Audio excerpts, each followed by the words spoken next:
10h passées de 5 minutes sur les antennes de Presse Afrique TV, mesdames, messieurs. Bienvenue dans le journal des JT que nous démarrons avec le décès du journaliste Mbaye Sidi Mbaye. La levée du corps a eu lieu ce lundi à l'hôpital Fann. Famille, amis, collaborateurs et confrères, tous étaient présents. Ils n'ont pas manqué de témoigner des qualités humaines et professionnelles de ce grand journaliste. C'est un reportage fait par Maïmouna Babou. Venus en masse pour assister à la levée du corps de Mbaye Sidi Mbaye, parents, amis, proches, collègues, personnalités politiques, tous présents pour accompagner le défunt jusqu'à sa dernière demeure. Des visages tristes, des yeux larmoyants, chacun se rappelle de Mbaye Sidi Mbaye. Pour le directeur du CESI, un journaliste émérite et un grand formateur s'en est allé. C'était un enseignant qui partageait son expérience avec les jeunes, non seulement du point de vue des connaissances, mais également du point de vue de la mise en relation. Souvent, les diplômés, ils les mettaient en contact avec des recruteurs, mais aussi quand nous, en tant qu'institution, nous avions des problèmes, pour régler tel ou tel problème, ils n'hésitaient pas à s'impliquer et à nous mettre en relation avec différentes personnalités. Il fait partie de ces anciens étudiants. Djengom retient du défunt un homme affable. Quelqu'un qui était vraiment d'une disponibilité et d'une courtoisie légendaire et qui aimait vraiment le savoir et le sens du travail bien fait. Il aimait également discuter avec nous comme un grand-père. Dans la cour du CESTI, c'était vraiment des cours magistraux dans la vie sociale comme ça. Cet ancien de la Radio Sénégal Internationale avec qui il a longuement cheminé parle d'un homme bon, humainement comme professionnellement. C'est l'une des plus belles voix de la Radio Sénégal, simplement du Sénégal d'ailleurs, tout simplement.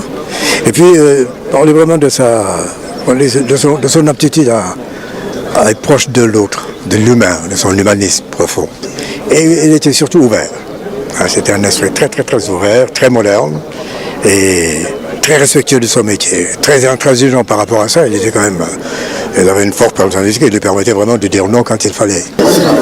Les témoignages unanimes, les uns plus chaleureux que les autres, tous retiennent de lui un journaliste hors pair, un professionnel jusqu'au bout des ongles, mais aussi une personne. Et puis le président de la République, Bassirou Diomaye Faye, a effectué sa première visite à Touba, reçu par le khalife général des Mourides Serigne Mountakha Mbacké Bassirou. Le président Bassirou Diomaye Diakhar Faye a sollicité des prières pour la réussite de sa mission. Le chef de l'État a également promis le khalife dans la ville religieuse de Touba, notamment le volet eau et assainissement. Le khalife général des Mourides Serigne Mountakha Bassirou a prié également aussi pour le chef de l'État pour qu'il réussisse sa mission à la tête du pays. C'est un compte rendu signé par Omar Nia.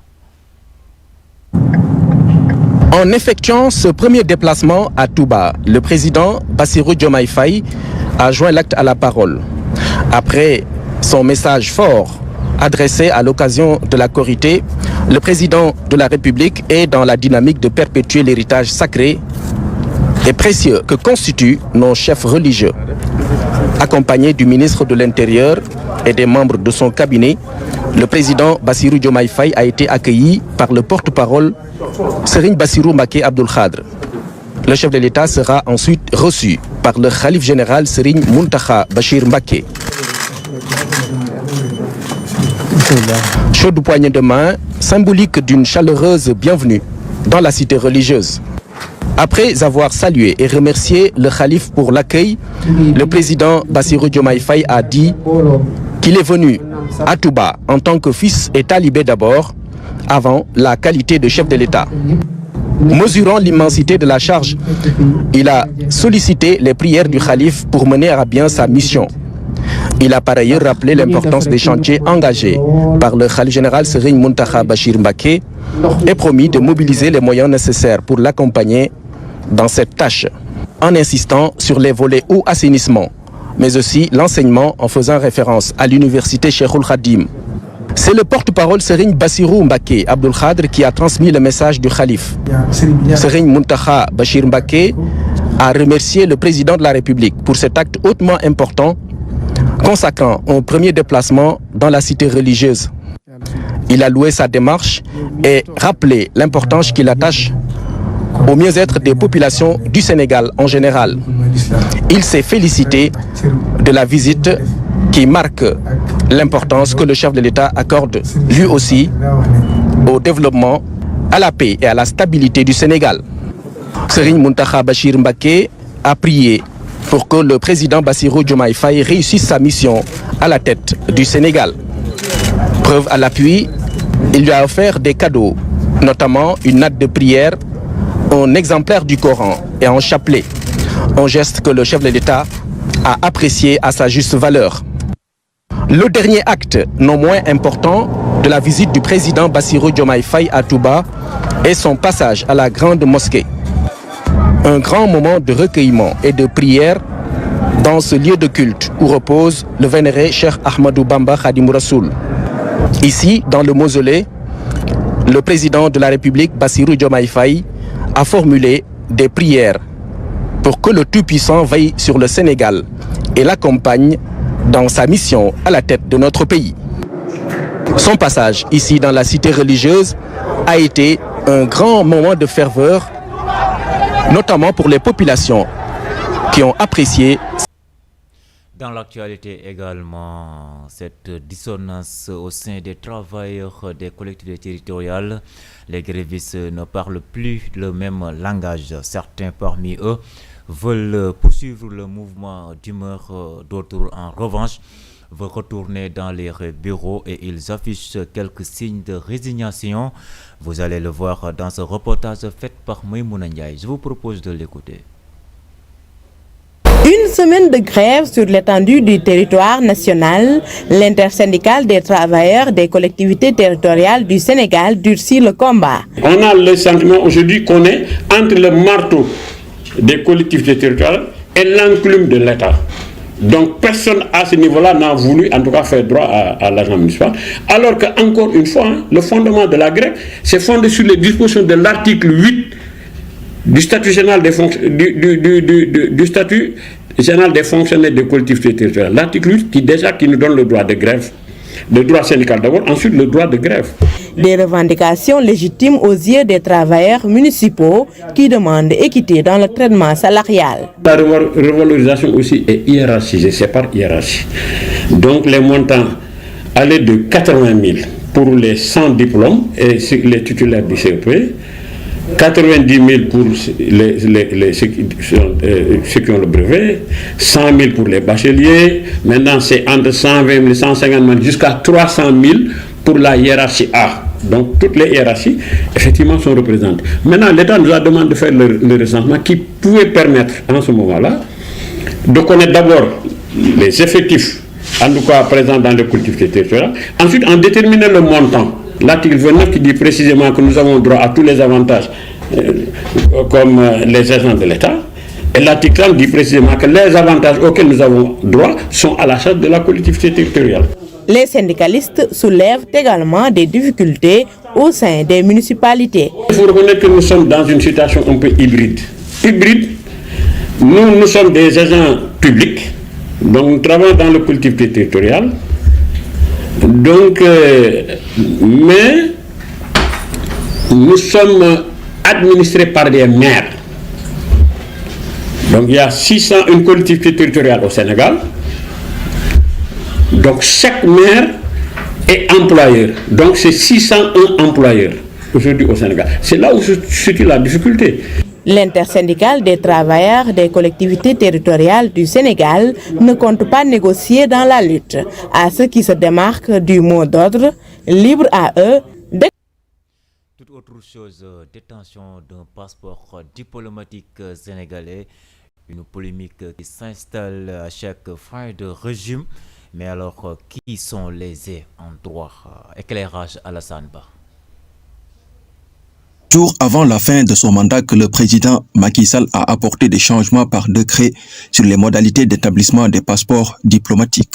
Dans le rapport de présentation signé par l'ex-ministre des Affaires étrangères Mankeur Ndiaye, il est dit que la mise en œuvre de la politique étrangère du Sénégal fait intervenir de nos jours diverses personnalités ayant exercé de hautes responsabilités au sein de l'État et qui ne sont pas bénéficiaires du passeport diplomatique après cessation de leurs fonctions.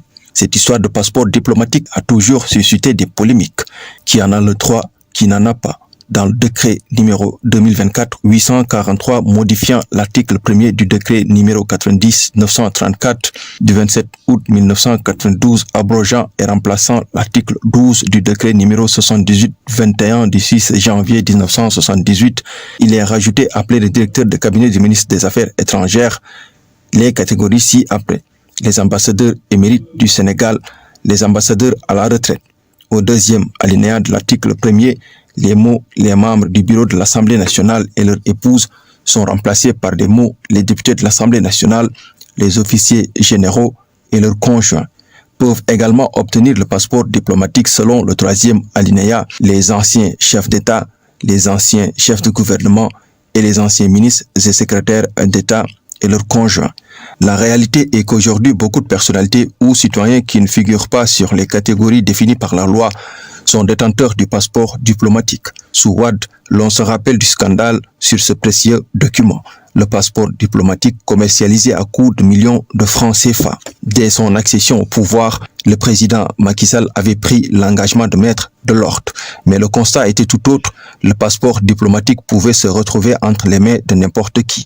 Lors du Conseil des ministres du 17 avril 2019, le président Sall avait décidé de sévir en donnant instruction à son gouvernement de mettre en place de nouveaux passeports diplomatiques en vue d'une plus grande rationalisation dans leur octroi.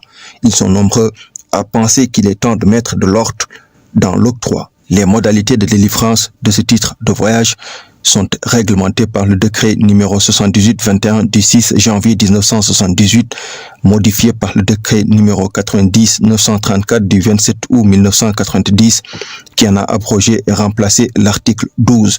Des dispositions modifiées récemment par le décret numéro 2024-843, signé par l'ex-président. Et pendant ce temps, à Hambourg, l'immigration irrégulière fait des ravages.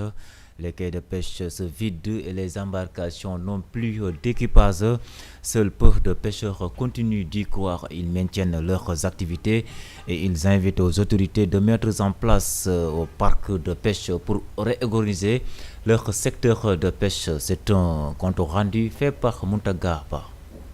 Les pêcheurs d'Hambourg nourrissent beaucoup d'espoir sur le ministre de la Pêche qui est connu du milieu. Le Jaraaf d'Hambourg, qui est en même temps le président de la collectivité nationale des pêcheurs artisanaux du Sénégal, témoigne. Le nouveau ministre connaît le secteur de la pêche. Il a été témoin de beaucoup de choses. Je pense qu'il est bien placé pour apporter les réformes idoines. Il préconise le nettoiement de la mer pour favoriser l'épanouissement des ressources et la réduction des licences de pêche. Le plus urgent pour le ministre de la Pêche, c'est le nettoyage de la mer, car la pollution de l'océan est la cause de la raréfaction du poisson. Je n'ai jamais cessé de le rabâcher aux autorités. Je propose qu'ils forment des plongeurs dont la tâche est de nettoyer la mer de Saint-Louis à Cap Skirring. Les licences de pêche sont pléthoriques. On voit un bateau qui capture 10 tonnes de poissons pour n'en récupérer que moins de 500 kg. Pour lui, les pêcheurs utilisant les filets dormants sont les premiers responsables de la pollution de la mer. Il faut dire que les pêcheurs sont les premiers responsables de la pollution de la mer par l'utilisation des filets dormants dénommés monofilaments. Au moment où on s'entretenait avec le notable, un de ses fils est revenu de la mer bredouille. Il l'attribue au filet dormant. Nous sommes revenus bredouille. Nous avions pris des poissons, mais ils sont pourris par les filets dormants. Nous appelons le nouveau ministre à nettoyer la mer et à appliquer l'interdiction des monofilaments. Le ministre de la Pêche a du pain sur la planche. C'est le moins qu'on puisse dire, car les acteurs de la pêche et les consommateurs qui vivent le calvaire du fait de la rareté de la ressource portent un immense espoir. Parlons À présent, dans le nord du pays où le mouvement Foot Insoumis a organisé un grand rassemblement dans le village de Amadi Ounaré. C'est pour exiger le respect du code minier. Selon les membres de ce mouvement, aucun accord n'a été signé avec la Sonava, société exploitante des phosphates de Nindori, depuis 2011. Il s'interpelle le nouveau régime du président Bassirou Diomaye Diakhar Faye. Des détails avec Amadou Diallo. La question de l'indemnisation continue de faire parler dans le département de Kanel. Après la résistance éphémère des propriétaires terriens, c'est au tour du mouvement Foot Insoumis de reprendre le flambeau. Les dix mouvements exigent des sociétés minières le respect des engagements du code minier. Le non-respect du code minier, articles 113, 114, 115, ces articles n'ont pas été respectés. Les redevances, c'est-à-dire l'affectation de 0,5% du chiffre d'affaires annuel, nous manquent. Les fonds de péréquation nous manquent. Le code de l'environnement n'a pas été respecté parce qu'il fallait des études environnementales et sociétales au préalable. Le code du travail n'a pas été respecté parce que les jeunes sont en chômage. Le recrutement est politisé. Concernant l'indemnisation, aucun accord n'a encore été trouvé avec la Somiva. Et face à cette situation, le nouveau régime, en l'occurrence son ministre de tutelle, est interpellé. Et c'est nos autorités administratives et locales qui sont à la base, qui sont à l'origine de cette manipulation. Et nous sommes prêts à sacrifier nos vies, à perdre tout ce qu'il faut pour défendre nos terres. Nous demandons au nouveau gouvernement qui vient de s'installer, surtout au ministre des Mines, des Pétroles et de l'Énergie, Biram Souley Diop, de prendre le dossier pour que ce mauvais pratique-là soit un mauvais souvenir. Les membres du mouvement Foot Insoumis se disent ouverts au dialogue.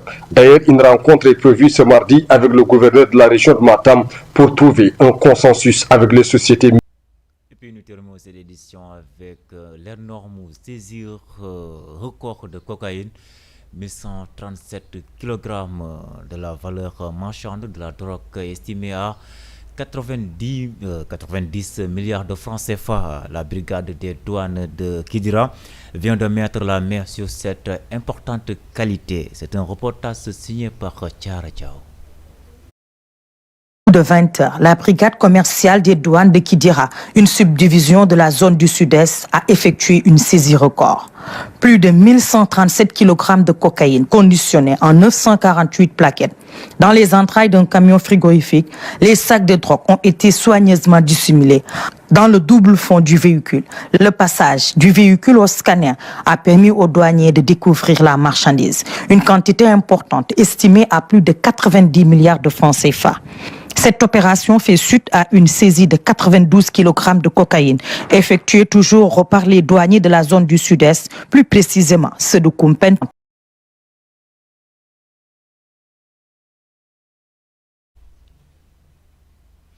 Voilà, c'est la fin de cette édition, mesdames et messieurs. Merci infiniment de l'avoir suivi. En tout cas, l'actualité continue sur www.pressafrique.com. Dans quelques instants, à 11h, Malay, vous retrouvez dans Ribari. Merci et passez une excellente journée.